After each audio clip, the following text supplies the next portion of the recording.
നമസ്കാരം. Raft of ഫുട്ബോളിലേക്ക് അവർക്കും സ്വാഗതം. റയൽ മാഡ്രിഡ് അടുത്ത സീസണിലേക്ക് സ്ക്വാഡിൽ മാറ്റങ്ങൾ വരുത്താൻ തീരുമാനിച്ചിരിക്കുന്നു എന്ന വാർത്ത കഴിഞ്ഞ ദിവസം നമ്മൾ പുറത്തേക്ക് വിട്ടിരുന്നല്ലോ. ഇതുമായി ബന്ധപ്പെട്ട് മധ്യനിരയിൽ ചില മാറ്റങ്ങൾ ഉണ്ടാകുമെന്നുള്ളതായിരുന്നു സൂചനകൾ.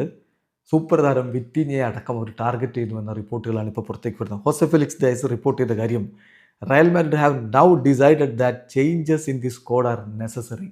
മാറ്റങ്ങൾ നിർബന്ധമാണ് എന്ന് അവർ തീരുമാനിച്ചിരിക്കുകയാണ്.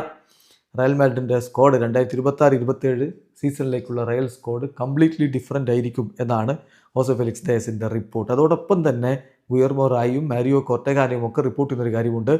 റയൽ മാഡ്രിഡ് റേസിംഗ് സാന്റൻഡറിൻ്റെ മിഡ്ഫീൽഡർ സെർജിയോ മാർട്ടീനസിനെ സ്വന്തമാക്കാനുള്ള ശ്രമങ്ങളിലേക്ക് കടന്നിരിക്കുന്നു. 18 വയസ്സാണ് താരത്തിലുള്ളത്.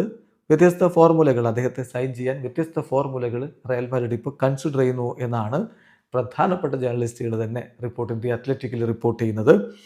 ഒപ്പം തന്നെ ഡിയാരിയോ എസിൻ്റെ റിപ്പോർട്ടിൽ പറയുന്ന കാര്യമാണ്, Real Madrid believe that വിറ്റീഞ്ഞ is A player who can make A difference.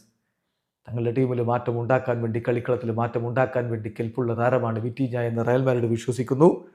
PSG ആണ് താരത്തിൻ്റെ ക്ലബ്ബ് എന്നുള്ളതാണ് അദ്ദേഹത്തിനായിട്ട് മൂവ് ചെയ്യാനുള്ള ഡിഫിക്കൽട്ട്. പക്ഷേ വിറ്റീഞ്ഞയുടെ റെപ്രസെൻറ്റേറ്റീവ്സ് എന്ത് മൂവ് എടുക്കും എന്നതനുസരിച്ചായിരിക്കും ഈ ഡീല് നടക്കുക. പക്ഷേ റയൽ മാഡ്രിഡിന് താല്പര്യമുണ്ട് അദ്ദേഹത്തെ സ്വന്തമാക്കാൻ. കാര്യങ്ങൾ എളുപ്പമല്ല എന്ന് റയലിന് വ്യക്തമായ ധാരണയുണ്ട്. കാരണം ഇപ്പോൾ വിറ്റീഞ്ഞ കളിച്ചുകൊണ്ടിരിക്കുന്നത് അങ്ങ് PSG-യിലാണല്ലോ. PSG-യുമായിട്ടൊരു നെഗോസിയേഷൻ എന്നിട്ട് താരത്തെ കൊണ്ടുവരിക എന്നുള്ളതൊന്നും എളുപ്പമല്ല എന്നുള്ളത് എംബാപ്പയുടെ കാര്യത്തിൽ തന്നെ റയലിന് അറിയാവുന്നതാണ്.